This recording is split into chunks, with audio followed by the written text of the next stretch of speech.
Jangan takut, jangan khawatir, jangan cemas. Terus beritakan Injil, walaupun banyak pengajar-pengajar sesat yang akan dia temui. Tetapi Timotius harus terus memberitakan kabar tentang kebenaran.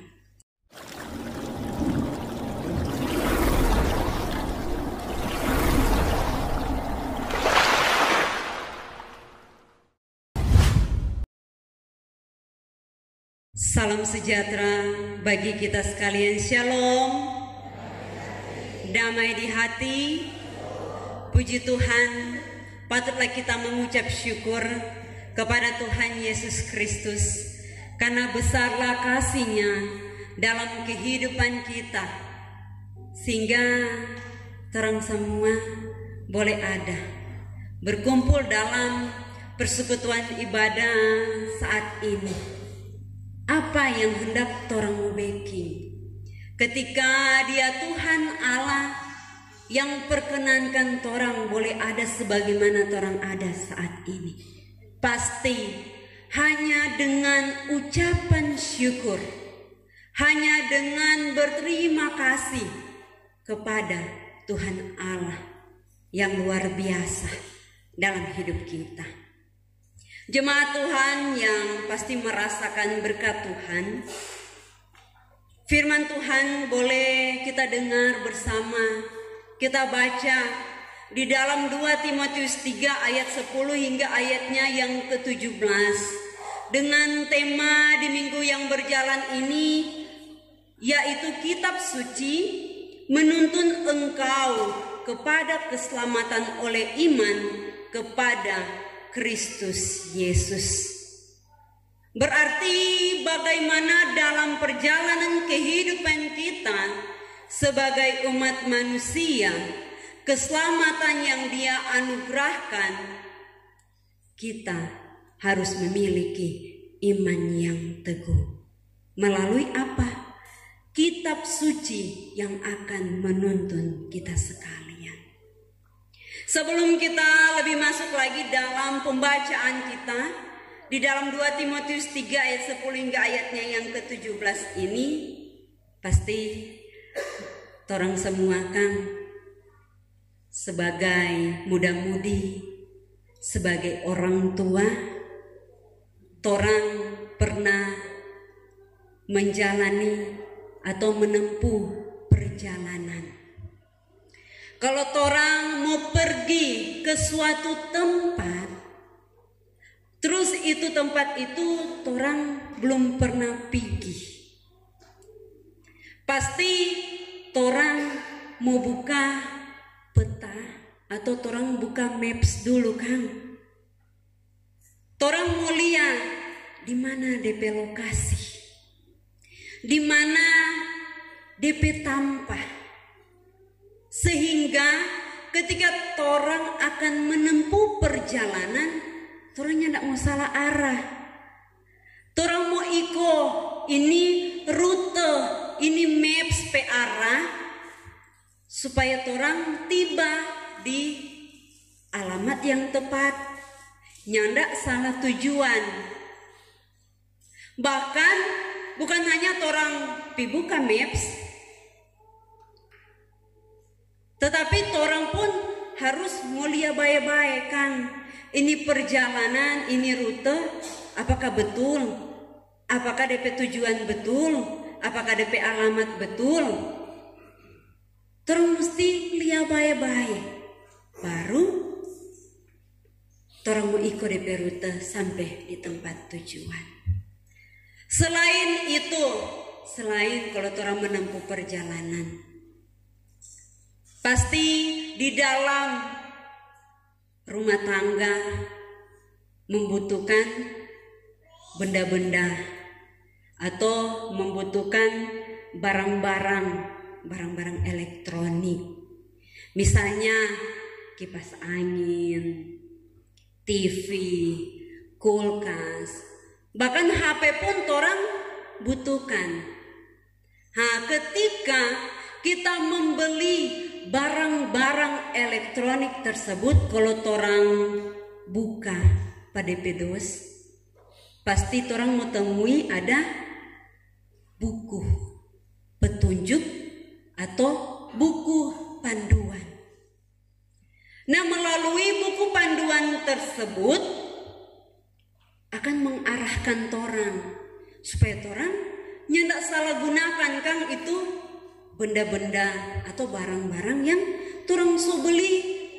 Bahkan torang dapat merawat benda-benda yang telah torang beli melalui buku panduan yang ada. Maka kita semua yang dikasih oleh Tuhan, sedangkan benda mati ada DP buku panduan, buku penuntun. Bagaimana dengan kita sebagai makhluk hidup? Torang pun membutuhkan buku panduan. Torang pun membutuhkan penuntun dalam kehidupan torang sebagai umat manusia. Banyak sekali ini buku-buku yang ada di dunia ini, berbicara tentang kesehatan, berbicara tentang pengetahuan, berbicara tentang psikolog. Banyak sekali buku-buku yang ada, tetapi hanya ada satu buku yang akan menuntun torang kepada keselamatan. Torang tahu bersama, buku itu ialah kitab suci, firman Tuhan, Alkitab yang mau menuntun kita kepada keselamatan. Di sini kita melihat ketika firman Tuhan yang mau menghentar bahwa dalam kehidupan kita sebagai umat manusia, sokase buku penuntun, sokase peta, sokase petunjuk. Kurang dari 4 orang. Torang mau gunakan atau nyanda? Torang mau pakai atau nyanda? Kurang dari torang pribadi masing-masing. Sehingga ini mau menghentar kita bahwa ketika kita mau hidup sesuai dengan kehendak Tuhan, bahkan torang tujuan hidup ini tepat pada alamat yang pasti, alamat yang tepat, torang mesti lihat baik-baik torang peta, torang mesti baca baik-baik torang buku panduan yang ada.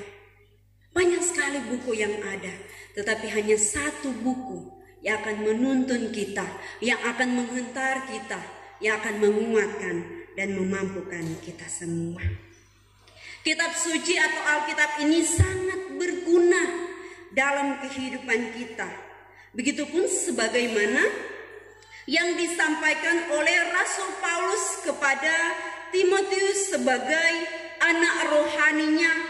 Di ayat 15 dia telah katakan bahwa ingatlah juga bahwa sejak kecil engkau sudah mengenal kitab suci yang dapat memberi hikmat kepadamu dan menuntun engkau kepada keselamatan melalui iman kepada Kristus Yesus. Rasul Paulus dia terus mau mengingatkan, menyampaikan kepada anak rohaninya Timotius, karena banyak hal yang teralami, ada di tantangan, ada di ujian yang teralami bagi Timotius ini ketika dia akan dipakai dalam pelayanan. Jangan sampai ini Timotius DP iman goyah.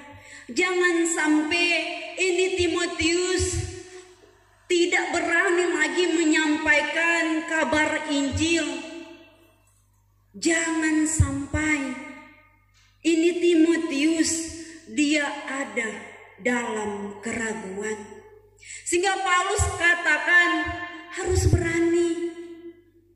Jangan takut. Jangan khawatir, jangan cemas. Terus beritakan Injil.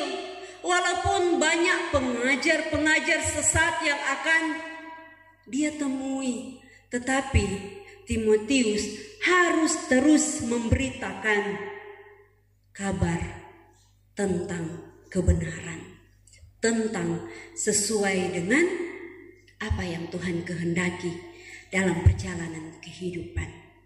Dan kita melihat bahwa Timotius ini dari kecil dia so paham tentang kitab suci. Bukan nanti pas Rasul Paulus jasa ingat, bukan nanti pas Rasul Paulus kasih nasihat, bukan nanti pas Rasul Paulus kasih penguatan dalam dia mengabarkan Injil. Tidak. Sebagai jemaat Tuhan, tolong tahu bersama kan ini Timotius. Dia dari kecil bertumbuh dalam iman melalui neneknya Louis dan bersama mamanya Eunika. Dalam iman, dalam pertumbuhan, dia telah bertumbuh mengenal tentang kitab suci. Sehingga ketika dia dalam pelayanan, dalam masa mudanya ini, Paulus terus menguatkan dia. Paulus terus menghentar Timotius, mengirim surat supaya harus berani memberitakan Injil. Maka kita yang diberkati oleh Tuhan Yesus memang banyak tantangan yang teralami. Seperti dikatakan di ayat 12, memang setiap orang yang mau hidup beribadah di dalam Kristus Yesus akan menderita aniaya. Duh pendeta, bagaimana ini? Memberitakan Injil, mau dekat dengan Yesus Kristus tapi harus menderita aniaya. No jauh jodang dengan tuh, jauh jodang dari Tuhan Yesus. Tidak. Tetapi melalui penderitaan yang akan teralami, iman kita akan tetap kokoh. Iman kita akan tetap kuat karena kita hidup di dalam Tuhan. Bahkan di ayat 13 pun mengatakan sedangkan orang jahat dan penipu akan bertambah jahat, mereka menyesatkan dan disesatkan. Banyak kejahatan yang akan kita temui dalam kehidupan kita. Orang jahat akan semakin jahat. Maka marilah kita sebagai umat yang percaya kepada Tuhan, jangan orang ada dalam kehidupan, bahkan dunia yang begitu kejam ini, jangan orang berada di jalan yang salah. Tetapi kita harus ada di jalan yang benar. Bahkan firman ini terus menuntun kita.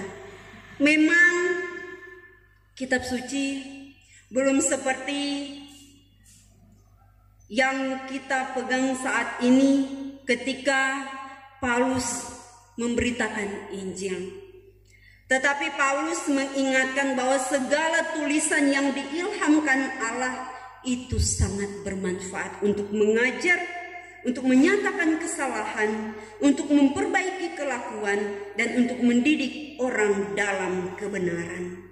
Bahkan di sini kita pahami dengan benar bahwa memang kitab suci bukan turun langsung kan dari surga, tetapi bagaimana firman atau kitab suci ini sumber ilham dari Allah sendiri. Maka Allah yang berinisiatif menuntun kita menuju kepada keselamatan. Kitab suci telah ada dalam kehidupan kita. Kurang torang itu mau pakai, kurang torang itu mau pergunakan. Jangan nanti itu Alkitab soba abu di rumah, soba abu di lemari, karena torangnya ndak pakai-pakai. Nanti ada pelayanan dan ibadah di rumah, baru mau ambil itu Alkitab, untuk Alkitab soba abu. Atau pas torang pi ambil itu Alkitab, tuh Alkitab baru mau buka dari DP plastik. Lebih baik tu Alkitab sudah palia nyandak bagus. Sudah palia bisae mar torang selalu baca. Mar torang selalu pelajari. Mar torang selalu renungkan. Sehingga marilah kita sebagai umat yang percaya kepada Tuhan, bagaimana kita akan mengalami keselamatan itu? Kurang dari torang diri sendiri. Bagaimana torang dapat mempergunakan kitab suci ini dengan sebaik-baiknya? Kalau torang terus membacanya setiap saat, torang terus merenungkannya. Bahkan bukan hanya torang membaca, torang mulia ini Alkitab, tetapi kalau torang praktekkan, torang ajarkan kepada keluarga kita dan kemanapun kita pergi dan berada. Itulah iman kita. Keselamatan yang benar-benar telah teralami dalam kehidupan kita. Memang banyak hal yang kita alami dalam kehidupan ini, yang ada di dunia ini. Tetapi bagaimana kita harus benar-benar menjadi teladan, menjadi contoh di dalam keluarga. Apa yang torang perkatakan, itu pun yang dapat torang lakukan dalam tindakan kita setiap saat. Pasti Dia Tuhan Allah melalui tuntunan Roh Kudus akan menyertai, menguatkan, dan memampukan kita sekalian yang terus rindu akan firman-Nya dan melakukan firman-Nya dalam kehidupan kita. Tuhan memberkati firman-Nya dan memberkati torang semua. Amin.